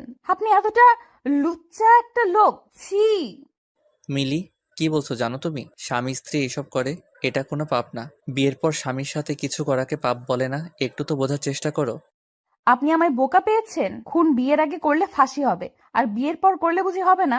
আপনি আমায় যা বোঝাবেন আমি তাই বুঝবো, তাই না? মিলি রে মিলি, আমি তোরে কেমনে বুঝে? এখন তুই যেটা বলছিস সেটা পাগলের মতো কথা। স্বামী স্ত্রীর ভালোবাসার আরেক নাম পূর্ণতা। শারীরিক সম্পর্ক না হলে আমাদের কোনো দিন বেবি আসবে না, আর না আসবে সংসারের শান্তি। এইবার তো বুঝো। মাহিরের কথাটা শুনে মিলি কান্না করে দিল। মাহির যথেষ্ট রেগে আছে। আর বিয়ের পর থেকে মিলির এসব ফালতু কথা সহ্য করে চলেছে মাহির। আর কত সহ্য করবে সে? বিয়ের পর স্বামী স্ত্রীর মাঝে যদি কোনো সম্পর্ক নাই থাকে তবে বিয়ে করার কি আছে? মিলিকে কান্না করতে দেখে মাহির অবাক হয়ে যায়। হঠাৎ করে আবার কি হলো এই মেয়ের যে কান্না করতে লাগলো? মাহির মিলিকে উদ্দেশ্য করে বলল। এই আবার কি হলো তোমার? কান্না কেন করছো? মিলি মাহিরের কথায় কোনো উত্তর দিল না। এই ধ্যানে কান্না করেই যাচ্ছে। মিলির কান্না দেখে মাহিরের মনে মনে রাগ হতে লাগলো। এখনই মিলির কান্নার শব্দ অন্য সবাই শুনতে পাবে আর এখানে ছুটে আসবে। মাহির নিজের মাথাকে একটু শান্ত করে মিলিকে উদ্দেশ্য করে বলল। দেখো মিলি, কান্না করিও না প্লিজ। তুমি এমনভাবে কান্না করলে এখনই কেউ চলে আসবে। প্লিজ কান্না করিও না। কান্না করবো না তো কি করব? আপনি আমায় বকেছেন। আমি আর এই বাড়িতে থাকবো না। আমি এক্ষুনি আমাদের বাড়িতে চলে যাব। চলে যাবে মানে? কেন চলে যাবে? আমি কি করেছি? আপনি আমার সাথে অসভ্যতামি করেছেন। প্রতি রাতে আমার সাথে বাজে কাজ করার জন্য আমায় ফোর্স করেন। আমি আর আপনার সাথে থাকবো না। মিলির কথাটা শুনে মাহিরের ইচ্ছে করছে মিলিকে খেয়ে ফেলতে, কিন্তু এখন আর মিলিকে কিছু বলা যাবে না, নয়তো মিলি সত্যি সত্যি চলে যাবে। মাহির নিজের মাথাকে ঠান্ডা করে মিলিকে উদ্দেশ্য করে বলল। আচ্ছা মিলি, আমি দুঃখিত। আমায় ক্ষমা করে দাও। আর কখনো আমি এইসব নিয়ে বাড়াবাড়ি করব না, প্রমিস। আপনার কথা আমি বিশ্বাস করি না। আমি চাই আপনিও আমার মতো ভালো হয়ে যান, পাপ থেকে নিজেকে দূরে রাখুন। অথচ আপনিও কিনা সেই এক পাপ করার জন্য উঠে পড়ে লেগেছেন। আমি আর কি করে আপনাকে বোঝাই বলুন তো? আর কিছু বোঝাতে হবে না, আমি সব বুঝতে পেরে গেছি। সত্যি আর কখনো আমি কিছু করব না। কথাটা মাথায় থাকে যেন। থাকবে থাকবে, মাথায় মনে প্রাণে সব জায়গায় লেগে থাকবে। মিলির জন্য মাহিরের বাসর রাত তো শেষ হলোই, সেই সাথে শেষ হলো মাহিরের সাংসারিক জীবন। মাহির নিজেও জানে না এই মেয়ের মাথায় কি সমস্যা আছে। নিজের স্বামীকে সন্তুষ্ট রাখাটা প্রত্যেক নারীর পরম কর্তব্য। সেইখানে মিলি কিনা নিজের স্বামীকে বারবার নিজের থেকে দূরে রাখতে ব্যস্ত। মাহির এক বুক হতাশা নিয়ে ঘুমিয়ে পড়ল। সকালবেলা মাহিরের ঘুম ভাঙলো মিলির চিৎকারে। মিলি চিৎকার করে মাহিরকে ডাকছে। মিলির চিৎকারের শব্দে মাহির হকচকিয়ে বিছানা থেকে উঠে পড়ল। মিলির দিকে চোখ কচলাতে কচলাতে তাকিয়ে বলল, মাহির। কি হয়েছে? এত সকাল সকাল এমন করে চিৎকার করছো কেন? বাড়িতে কি তোর পড়েছে নাকি? চোর না, ডাকাত পড়েছে। আপনার ঘুম এত গভীর কেন? আমি মরে গেলেও তো আপনার ঘুম ভাঙবে না। হয়েছে, এখন হেয়ালি না করে সরাসরি বলো কি হয়েছে। আমি না আজ একটা ঘটনা ঘটিয়ে ফেলেছি, এই আপনাকে বলতে ছুটে এসেছি। সকাল সকাল আবার কি ঘটিয়ে ফেলেছো? আমাকে না আম্মু বলেছে আমাদের বেবি কবে হবে। আমি বলে দিয়েছি খুব তাড়াতাড়ি আসছে বেবি। ঠিক বলেছি না? কি আসবে? আমি শুনতে পাইনি, আবার বলবে। আরে লজ্জার কথা, আপনি এমন করে বললে কি করে আমি বলবো বলুন? বলেছি বেবি আসবে। এত বড় মিথ্যা বললে তুমি। এখন পাপ হবে না মিথ্যা বললে? আমি মিথ্যা কেন বলবো? আমাদের কি বেবি আসবে না নাকি? আজব লোক একটা। বেবিটা আসবে কি করে সেটা আমায় বলবে? ও মা, সবার যেমন ভাবে আসে ঠিক তেমন ভাবেই আসবে। সবার যেমন ভাবে আসবে তেমন ভাবে আসবে মানে? সবার মতো কি আমাদের মাঝে কিছু হয়েছে? হয়নি মানে? আপনার সাথে আমার বিয়ে হয়েছে, তো বেবি কেন আসবে না? ওরে আল্লাহ, কোন বিপদে আমায় ফেললে তুমি! তুলে নাও আমায়। এই মেয়েটা আমায় পাবনা না পাঠিয়ে শান্ত হবে না। আরে আপনি এত ওভার রিয়েক্ট করছেন কেন? বেবি আল্লাহ দিবে, শুধু মন থেকে আল্লাহর কাছে চাইতে হবে। আচ্ছা মিলি, আল্লাহ বেবি দিবে সেটা আমি বিশ্বাস করলাম, কিন্তু আল্লাহ তো তখনই আমাদের কথা শুনবে যখন আমরা বেবি হবার আমল করব, তাই না? আমল তো আমি জানি। মন থেকে একদম পবিত্র হয়ে আল্লাহর কাছে চাইলে আল্লাহ নিরাশ করবেন না। হ্যাঁ বুঝেছি আমি। আল্লাহর কাছে চাইতে থাকো মন প্রাণ দিয়ে। আল্লাহ দিবে বেবি, কিছু করতে হবে না বেবির জন্য। মাহির কথাটা বলে কাঁথা মুখে পেঁচিয়ে শুয়ে পড়ল। মিলি মুচকি মুচকি হাসছে। এইবার তার বেবি আনতে হবে, আর তার জন্য তাকে ভীষণ রকম পরিশ্রম করে আল্লাহর কাছে মন থেকে চাইতে হবে। মিলি অজু করে এসে নামাজ পড়তে লাগলো, আর মাহির ঘুমাতে লাগলো। দেখতে দেখতে কেটে যায় 3 মাস। আল্লাহর অশেষ রহমতে মিলি এখনো মা হতে পারেনি, কারণ মা হবার জন্য যা করতে হয় সেটা মিলির কাছে পাপ। সো আল্লাহ কি করে দিবে? মিলির মন খারাপ, বেবি হচ্ছে না দেখে মিলির মাথায় আগুন জ্বলছে। এত ভালো করে আল্লাহর কাছে বলল, তবু আল্লাহ কেন দিল না? মিলি বুঝতে পারছেন। সকালবেলা মাহির অফিসে বের হবার সময় হুট করে মাহিরের সামনে চলে আসে মিলির বাবা মা। নিজের শ্বশুর শাশুড়িকে দেখে মাহির একটু অবাক হবার পাশাপাশি ভীষণ খুশিও হয়। মাহির তাদের সালাম দিয়ে বলল, আব্বা আম্মা, আপনারা হঠাৎ করে এখানে? আমায় কল করতেন, আমি নিজেই আপনাদেরকে নিয়ে আসতাম। না, সমস্যা নেই বাবা। তুমি কি অফিস যাচ্ছ? জি আব্বা, আমি অফিসেই বের হচ্ছিলাম। না বাবা, আসলে তোমার সাথে একটু কথা ছিল আমাদের, যদি একটু। জি আব্বা, বলুন কি কথা বলবেন।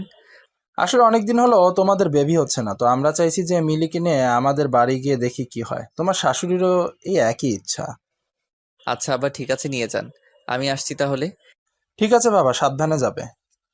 মাহির তাদের সাথে কথা বলা শেষ করে অফিসের জন্য বেরিয়ে যায়।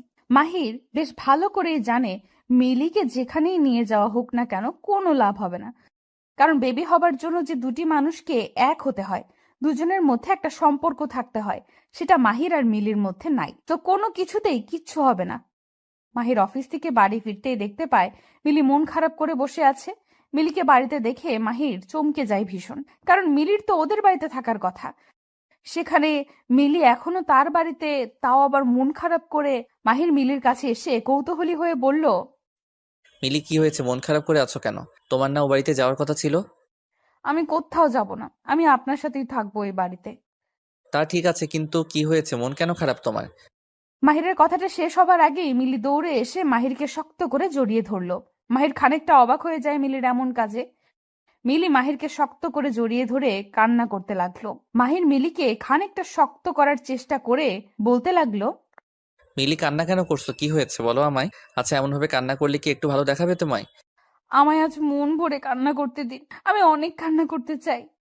কিন্তু কেন? হুট করে কারণ ছাড়াই কি কেউ কান্না করে বলো? আমি জানি না কে করে আর না করে, তবে আমি করব। পাগলি একটা। আচ্ছা বলো, তোমার কান্নার কারণ কি? আমি বিয়ের পর থেকে একটা ভুল ধারণা মনের মধ্যে পোষণ করে আপনাকে অনেক অনেক কষ্ট দিয়েছি। হয়তো আমার কাজের জন্য আমি কখনো ক্ষমা পাবো না। কষ্ট কোথায় দিয়েছো? সব ঠিক আছে তো? আপনি আর একটাও কথা বলবেন না। কষ্ট দিয়েছি কি দেইনি তা আমি জানি। আপনি আমায় ক্ষমা করে দিন, আর কখনো আপনাকে কষ্ট দিব না আমি, প্রমিস। হুম, সেসব ঠিক আছে, কিন্তু হয়েছেটা কি? বিয়ের পর আমি যেটাকে পাপ বলতাম সেটা পাপ নয়, সেটাই আসল ভালোবাসা। এটা আমি এত পরে বুঝতে পেরেছি। আমার বেবি লাগবে, আপনার আদর লাগবে, আপনার ভালোবাসা লাগবে। প্লিজ আমায় ক্ষমা করে দিয়ে নিজের বাহু ডোরে আঁকড়ে নিন। হুম, পাগলি একটা। আমি তো আগেই বলেছিলাম এটা পাপ না, বরং ভালোবাসা। হুম, আমায় বোঝার ভুল ছিল, আমায় ক্ষমা করে দিন না প্লিজ। কান্না বন্ধ করো। আমি কখনো তোমার কাছে কষ্ট পাইনি, আর যখন কষ্ট পাইনি তখন ক্ষমা করার কি আছে? I love you. I love you so much. Mahir মিলিকে শক্ত করে নিজের বাহু ডোরে আঁকড়ে ধরল। আজ আর তাদের দুজনের মাঝে বিন্দু মাত্র দূরত্ব নেই। দুটি হৃদয় ও মন আজ একসাথে। আপনি আমার দুধে হাত দিচ্ছেন কেন? আমি আম্মুকে বলে দিব। যাকে ইচ্ছা বলো, তোর দুধ ধরতে আমার ভীষণ ভালো লাগে। আমার দুধ ধরতে আপনার ভালো লাগলেই আপনি ধরবেন নাকি? হুম, আমার ভালো লাগলে আমি ধরবো। আচ্ছা, তোর দুধটা এত গরম কেন? যে গরম পড়েছে সবকিছু গরম হয়ে যাচ্ছে। আর এটা তো দুধ, গরম তো হবেই। গরমকাল দেখে কি এত গরম হয়ে যাবে নাকি? এই দুধ ধরতে মনে হচ্ছে হাতে ফোসকা পড়বে আমার। তাহলে ধরেছেন কেন? ছেড়ে দিন না। আপনি যদি এখন আমার দুধের উপর থেকে হাত না সরান, তাহলে আমি চিৎকার করে কান্না করব। হুম। রিমির কথা শুনে রাজ হেসে ফেলল। একটু দুধের উপর হাত দিয়েছে দেখে মেয়েটা কত কথা শোনাচ্ছে রাজকে। রাজ কি এত সহজেই রিমিকে শান্তিতে থাকতে দিবে নাকি? রাজও রিমির দুধ ধরে রেখেছে। রিমি বার করে রাজকে বারণ করার পরেও রাজ কোনো কথা শুনছে না। রিমি রাজের এমন ফাজলামি আর সহ্য করতে পারল না। চরম বিরক্ত হয়ে রিমি ন্যাকা কান্না করে দিয়ে চিৎকার করে নিজের আম্মুকে ডাকতে লাগলো। আম্মু, দেখো রাজ ভাই আমার দুধ ধরছে বারবার। আমি বারণ করার পরেও ছাড়ছে না উনি। যত খুশি ডাক, বাড়িতে আন্টি নেই, আমার হাত থেকে তোকে বাঁচানোর মতো কেউ নাই। ও, এই জন্যই আপনার সাহস এত বেড়েছে তাই না? আপনি আসলে একটা পচা লোক। হুম, আমি পচা লোক তো কি হয়েছে? এমন ভাবে চিৎকার করছিস মনে হচ্ছে আমি তোর দুধ ধরে আছি। তো কার দুধ ধরে আছেন? এই দুধ তো আমারই। এই দুধ তোর কি করে হয়? এই দুধ তো গরুর। তুই কি গরু নাকি? গরুর দুধ গোয়ালি বিক্রি করেছে আর আমি কিনে নিয়েছি, তার মানে এইটা এখন এই দুধ আমার।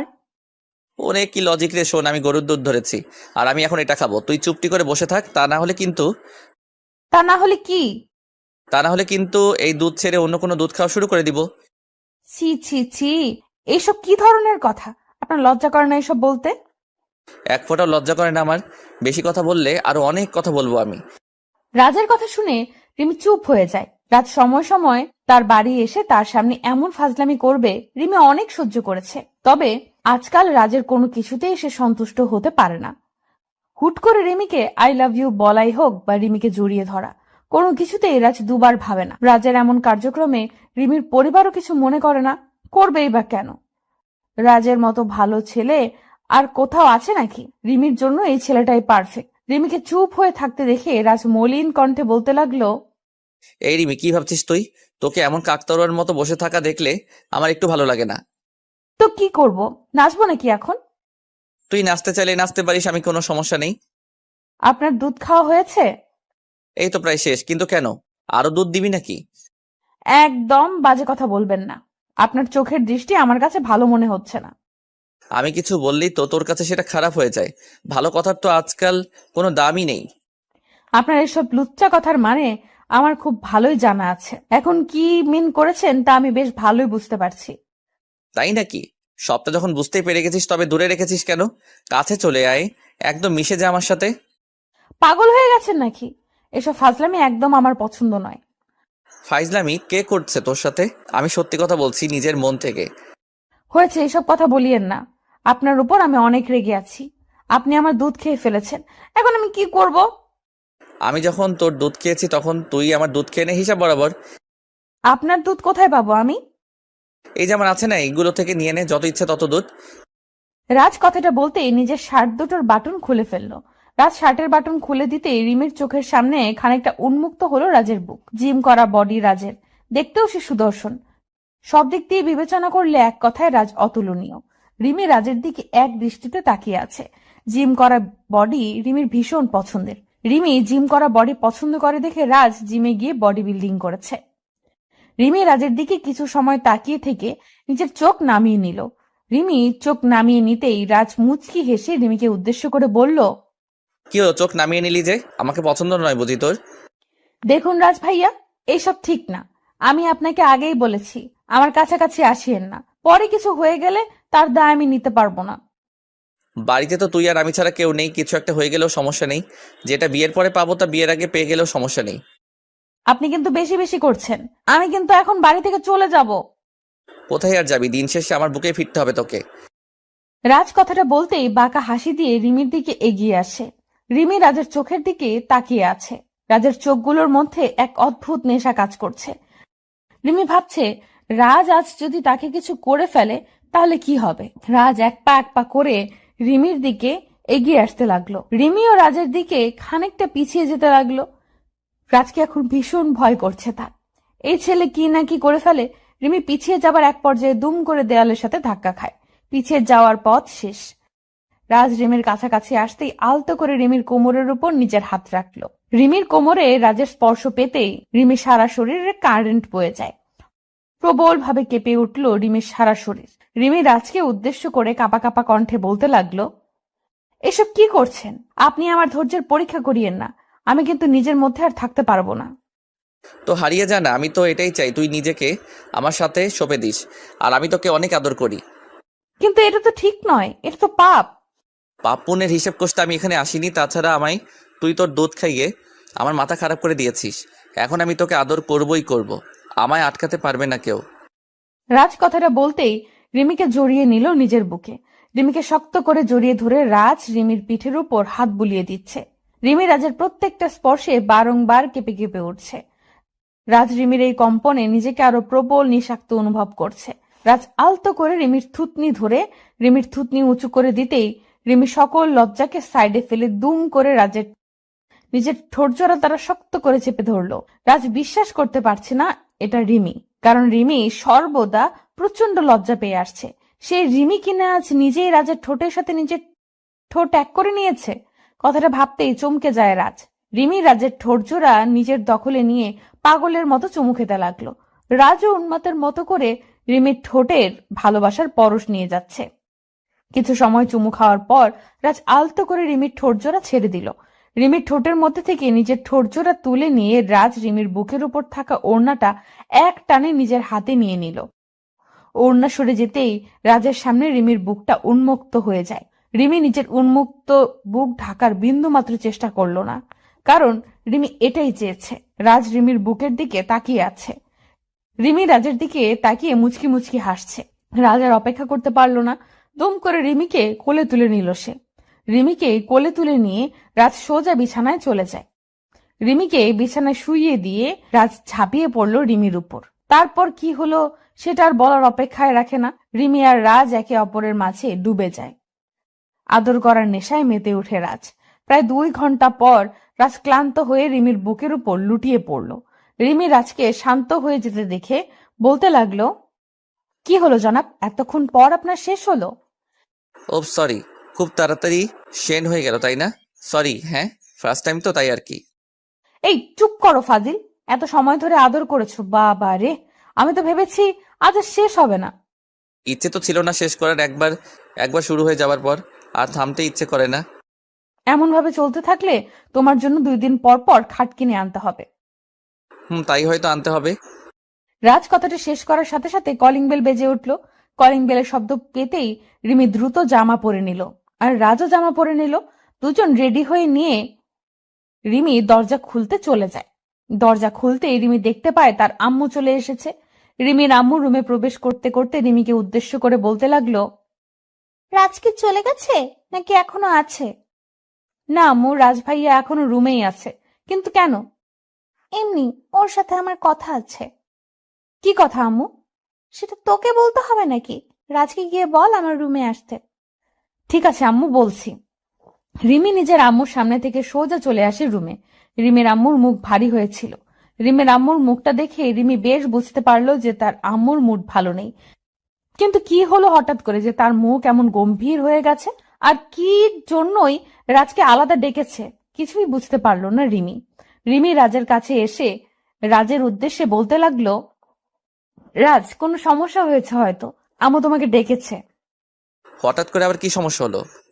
সেটা তো আমি জানি না, তুমি কথা বলার সময় সাবধানে কথা বলবে, ঠিক আছে? ঠিক আছে, ওয়েট, আমি দেখে আসছি। তুই পেইন কিলার খেয়ে রেস্ট করো একটু। রাজ রিমিকে রুমে রেখে রিমির আম্মুর রুমে চলে যায়। রাজ রিমির আম্মুর রুমে আসতেই রিমির আম্মু রাজকে উদ্দেশ্য করে শক্ত গলায় বলতে লাগলো, রাজ, তোকে এখানে কেন ডেকেছে জানিস? না আন্টি, কেন বলুন তো? দেখ, তোকে আমি ছোটবেলা থেকে নিজের হাতে বড় করেছি। আমার আর তোর বাবা মায়ের ইচ্ছে তোর সাথে রিমির বিয়ে হোক। তোর কি মতামত? আন্টির কথাটা শুনে রাজের মনের মধ্যে খুশিতে লাড্ডু ফুটতে লাগলো।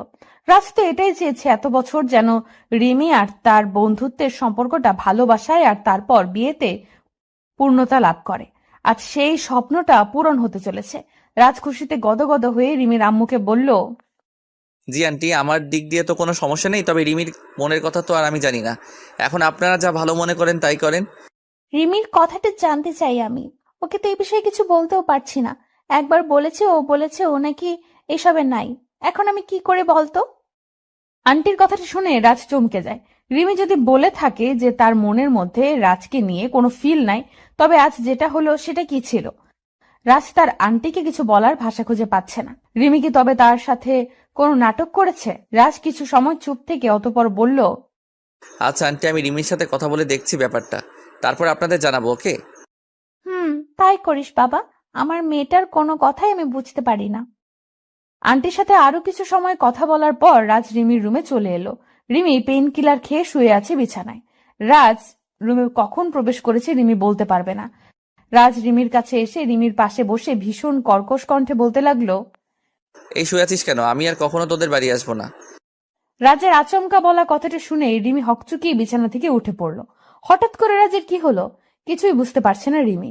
রিমি প্রশ্নসূচক দৃষ্টিতে রাজের দিকে তাকিয়ে বলল, কি হয়েছে? কেন আসবে না? আম্মু কি তোমায় কিছু বলেছে? কিছু বলেছে মানে? সরাসরি বলে দিয়েছে তোর সাথে আমার আর কোনো সম্পর্ক থাকুক সেটা উনি চাইছেন না, তাই আমি আর কখনো তোর সাথে দেখা করতে আসবো না। এই মাথা ঠিক আছে তো তোমার? আম্মু হঠাৎ করে এইসব কেন বললো? সেটা তোমার আম্মুকে গিয়ে জিজ্ঞেস করো। আমি আসছি, ভালো থেকো। রাজ কথাটা বলতেই রিমির সামনে দিয়ে চলে যেতে নিল। রাজকে চলে যেতে দেখে রিমি দুম করে রাজার হাত ধরে ফেললো আর রাজকে উদ্দেশ্য করে বলল, এই কোথায় যাও তুমি? আমার ছেড়ে কোথাও যেতে পারবে না তুমি। আমি আম্মুর সাথে কথা বলছি। সে তুমি বলতেই পারো, তবে তাতে কোনো লাভ হবে না। আগে চলো তো আমার সাথে, তারপর দেখছি লাভ হয় নাকি লোকসান হয়। রিমি রাজের হাত ধরে রাজকে টানতে টানতে নিয়ে যায় রিমির আম্মুর কাছে। রিমি তার আম্মুর কাছে এসে বলতে লাগলো, আম্মু, এটা কি হলো? তুমি না বললা রাজ ভাইয়ের সাথে আমার বিয়ে হবে, এখন আবার রাজ ভাইয়াকে বলছো আমার থেকে দূরে থাকতে। এটা কি হচ্ছে? আমি রাজকে ভালোবাসি আর ওকেই নিজের করে পেতে চাই। রিমির কথা শুনে রিমির আম্মু মুখের উপর, আমার কলা ধরে আপনি কি করবেন? না আপনার গলাটা দেখতে খুব সুন্দর আর বড় দেখাচ্ছে, তাই ধরতে ইচ্ছে হলো। তাই নাকি? এই কলা ধরার পর আপনার যদি খেতে ইচ্ছে হয় তখন কি হবে? কি আর হবে, একটু খেলে কি পাপ হবে নাকি? কি বলছেন? আমার কলা আপনি খেলে তো পাপ হবেই। পরপুরুষের কলা খাওয়া কি ভালো নাকি? আমি অত শত বুঝি না, আপনি আপনার কলা আমায় ধরতে দিবেন কিনা সেটা বলুন। এমন ভাবে জেদ করছেন মনে হচ্ছে এই কলাটা আমার না আপনার। নিন ধরুন, আবার মুখে পড়ে ফেলবেন না যেন। ঈশান নিজের কলা ঈশার দিকে এগিয়ে দিতেই ঈশা লোভনীয় দৃষ্টিতে ঈশানের কলার দিকে দৃষ্টিপাত করলো। এত বড় কলা হয়তো ঈশা এর আগে দেখেনি। ঈশা কলাগুলো নিজের হাতে নিতেই ঈশানকে বলতে লাগলো, এত বড় কলা কোথা থেকে পেলেন? আমার তো দেখেই খেতে ইচ্ছে করছে। কোথা থেকে আবার? আমার নিজের কলা এটা। অনেক যত্ন নিয়ে এটাকে এত বড় করেছি। ভালো না লেগে উপায় আছে কি? সত্যি বলেছেন, এই কলাটা দেখে তো সেটাই মনে হচ্ছে। আমি অনেক দেখেছি কলা, তবে আপনারটার মতো এত সুন্দর কলা দেখিনি কারো কাছে। দেখবেন কেমন করে, সবাই কি আর এমন করে বানাতে পারে? জি, কিছু বললেন? না, বললাম সবার কাছে থাকলে কি আর আপনি আমার কাছে আসতেন কলা ধরার জন্য? কিছু মনে করবেন না, আপনার কথাগুলো আমার কেমন যেন ভালো মনে হচ্ছে না। কি করে মনে হবে? কারণ আমি কথাগুলোই তো এমন ভাবে বলছি। কি আবার কিছু বললেন?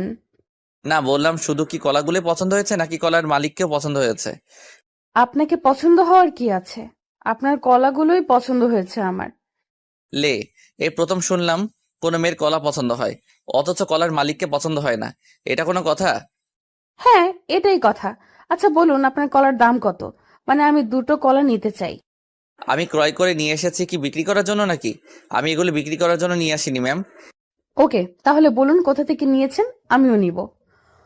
একবার বললাম তো আমার নিজের কলা। নিজের কলা কি আর কোথাও থেকে দিতে হয় নাকি?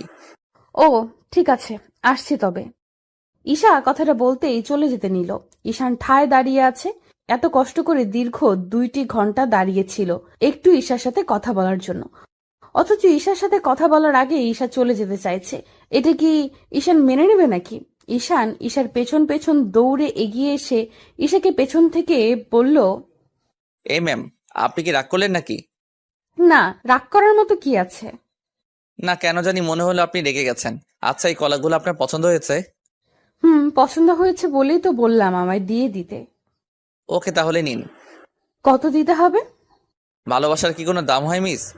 হোয়াট, কি সব বলছেন আপনি? আর আমি বলছি যে কাউকে ভালোবেসে কিছু দেওয়াতে কি দাম ধরতে হয় নাকি? আপনার ইচ্ছা হয়েছে নিয়ে যান, গাছের কলা আমার কি? কিন্তু আমি তো আপনার থেকে এমন ভাবে কিছু চাইছি না। আমি দাম দিতে প্রস্তুত আছি, আপনি বলুন না। বললাম তো লাগবে না, নিয়ে যান প্লিজ। ঈশান কথাটা বলে ঈশার হাতে কলাগুলো ধরিয়ে দিয়ে চলে যায়। ঈশা তো অবাক হয়ে আছে ঈশানের কাজে। ঈশানের সাথে ঈশার পরিচয় তেমন একটা গভীর সময়ের নয়।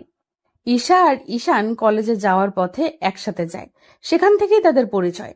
আজ বিকেলবেলা ঈশা কোচিং শেষ করে বাড়ি ফেরার পথে ঈশানের সাথে তার দেখা হয়। ঈশানের সাথে দেখা হতেই ঈশা দেখতে পায় ঈশানের হাতে কলা আছে, আর কলাগুলো দেখতে খুব সুন্দর। তাই ঈশা ঈশানের কাছে কলাগুলো চাইলো। ঈশান প্রথমে নাটক করে পরে আবার দিয়ে দিল। ঈশা আর কিছু ভাবতে পারলো না, সোজা নিজের বাড়িতে চলে আসলো। বাড়িতে এসে ঈশা কলাগুলো নিজের রুমে নিয়ে গিয়ে কলার খোসা ছাড়িয়ে নিতে চেষ্টা করলো, তবে কোনোভাবেই কলার খোসা ছাড়ানো যাচ্ছিল না। ঈশাকে কলার খোসা ছাড়াতে দেখে ঈশার ছোট বোন এসে ঈশাকে উদ্দেশ্য করে কৌতূহলপূর্ণ কণ্ঠে বলল, আপু, এইসব কি করছিস তুই? কিছু না রে, এই কলার খোসা ছাড়িয়ে নেওয়ার চেষ্টা করছি। তুই কি বোকা, দেখতে পাচ্ছিস না এগুলো রাবারের কলা? এগুলো কি খাওয়া যায় নাকি? রিমির কথা শুনে ঈশার টনক নড়ে। ঈশা খানিকটা ভ্যাবাচাকা খেয়ে গিয়ে রিমিকে বলল, কি বলছিস তুই? এগুলো রিয়েল কলা, আমি আমার এক পরিচিত লোকের থেকে নিয়েছি। যার থেকেই নিস না কেন, সে তোর সাথে মজা করেছে। আসলে আপু, তুই এতটা বোকা কি করে হতে পারিস? আসল নকল কিছুই বুঝিস না। রিমি কথাটা বলে হাসতে হাসতে চলে যায়। ওইদিকে ঈশার মাথায় হাত দিয়ে ভাবতে লাগলো, এই কলাগুলো ফেক কি করে হতে পারে, আর ঈশানী বা তার সাথে এমন মজা কেন করবে? ঈশা আরো একবার কলাগুলো হাতে নিয়ে ভালো করে পরীক্ষা করে দেখলো। এবার যেন রিমির কথাটাই সত্যি হয়েছে, এই কলাগুলো আসলেই রাবারের। ঈশা এই কলাগুলো রাবারের দেখে রাগে ফুঁসতে লাগলো। এত বড় ধোঁকা তার সাথে কি করে হতে পারে?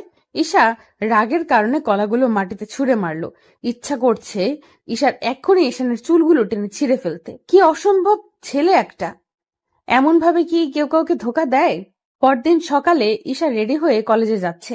কিছু দূর যাওয়ার পর ঈশা দেখতে পেল ঈশানও তার পেছনে পেছনে আসছে। ঈশা এই সময়ের জন্য অপেক্ষা করছিল। এখন ঈশানের থেকে তার জানতে হবে কেন ঈশান তার সাথে এত বড় প্রতারণা করলো। ঈশা রাস্তার পাশে দুম করে দাঁড়িয়ে পড়তেই ঈশান মুচকি হেসে ফেলল। ঈশান জানে ঈশা তার সাথে কথা বলার জন্যই দাঁড়িয়েছে, আর ঈশানও এটাই চাইতো যে ঈশা তার সাথে কথা বলুক। ঈশান ঈশার কাছাকাছি এগিয়ে আসতেই ঈশা ঈশানকে উদ্দেশ্য করে ভ্রু কুঁচকে বলল, এই ছেলে দাঁড়াও, তোমার সাথে আমার কথা আছে। জি বলুন, কি কথা? তুমি যে কলাগুলো গতকাল আমায় দিয়েছিলে ওগুলো ফেক কলা ছিল, রাইট? ফেক ছিল কেন, কি হয়েছে? একটা থাপ্পড় দিব, মাথার তার সব ঠিক মতো লেগে যাবে। আমার সাথে মজা করার সাহস কি করে হয় তোমার? জানো তোমার এই ফাজলামের জন্য আমি আমার ছোট বোনের কাছে হাসির পাত্রী হয়ে গেছি। আরে সরি, আমি তো আপনার সাথে এমন কিছু হবে জানতাম না।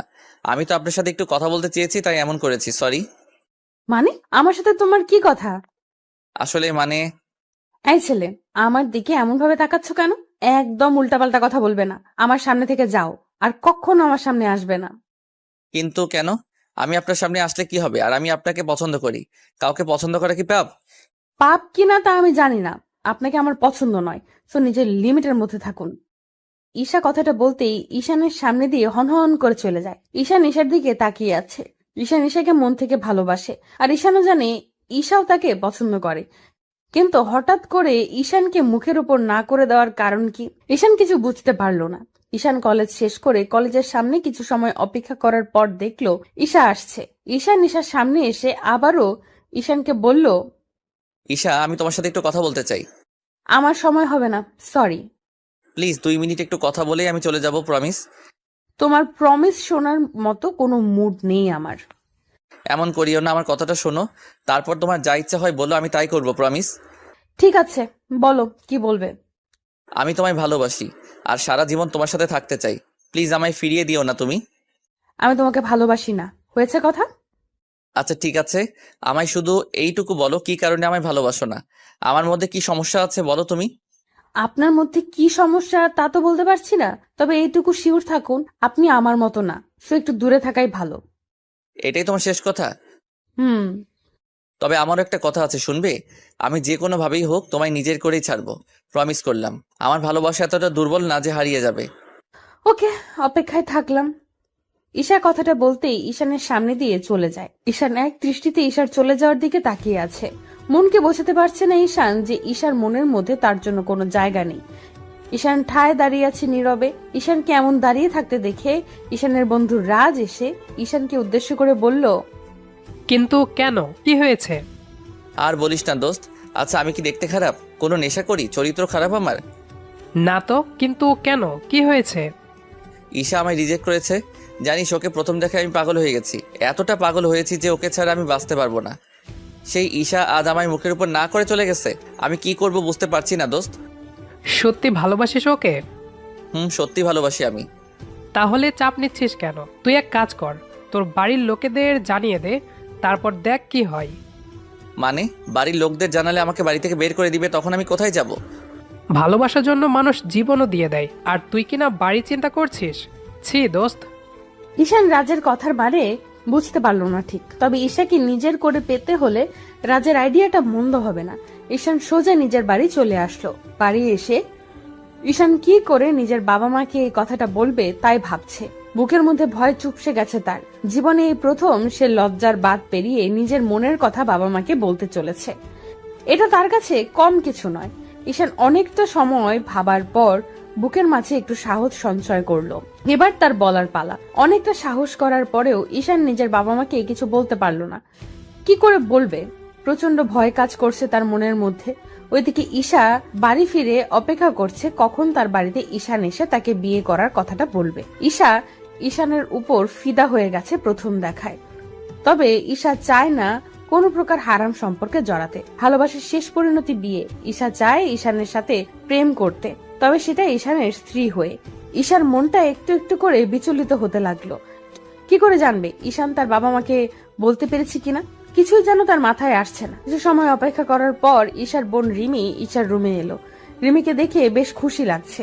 রিমি এসে ঈশাকে উদ্দেশ্য করে বলল, ঈশা আপু, আজ নীরব আঙ্কেল তার ছেলেকে নিয়ে তোকে দেখতে আসছে। মানে নীরব আঙ্কেল আজ এত বছর পর আমাদের বাড়িতে আসবে, তাও আবার তার ছেলেকে নিয়ে? ব্যাপার কি? ও আপু, তুই না এখনো সেই ছোট্ট ঈশাই আছিস। তোকে দেখতে আসছে মানে তোর বিয়ের সানাই বাজতে চলেছে। উফ, আমার তো ভাবতেই ভালো লাগছে। আমার বোনের বিয়েতে আমি খুব মজা করব। আমার বিয়ে আর আমি জানি না? বাহ, ভালো তো। আমি এই বিয়ে করতে পারবো না। মানে কেন বিয়ে করবি না? কি হয়েছে? কি হবে? কিছু হয়নি। আমি অন্য কাউকে পছন্দ করি, তাই এই বিয়ে করতে পারবো না। কাকে পছন্দ করিস? আছে একজন। তুই এখন যা, আমার মাথা গরম আছে। ঈশা নিজের রুম থেকে রিমিকে তাড়িয়ে দিল। এমন খবর শোনার জন্য ঈশা মোটেও প্রস্তুত ছিল না। ঈশার তো মনে মনে ঠিক করে নিয়েছে ঈশানের সাথেই তার বিয়ে হবে। এখন আবার কোথা থেকে এই আঙ্কেল আর তার ছেলে চলে আসলো, কিছুই বুঝতে পারলো না ঈশা। বিকেল বেলা ঈশার আঙ্কেল ও তার ছেলে ঈশার বাড়িতে আসলো। তারা ঈশাকে নিয়ে কথা বলছে। ঈশাকে খানিকটা বাধ্য করা হয় সাজতে। ঈশা মনে মনে সিদ্ধান্ত নিয়ে নিয়েছে এই ছেলেকে সে রিজেক্ট করবে আর ঈশানের জন্য অপেক্ষা করবে। কিছু সময় যাবার পর ঈশাকে তাদের সামনে আনা হলো। সবাই ঈশার দিকে তাকিয়ে আছে অপলক দৃষ্টিতে। ঈশার মা ঈশার মুখের উপর থেকে ঘোমটা তুলে দিতেই ঈশা চোখ তুলে তাকালো। চোখ তুলে তাকাতেই ঈশা চমকে উঠল।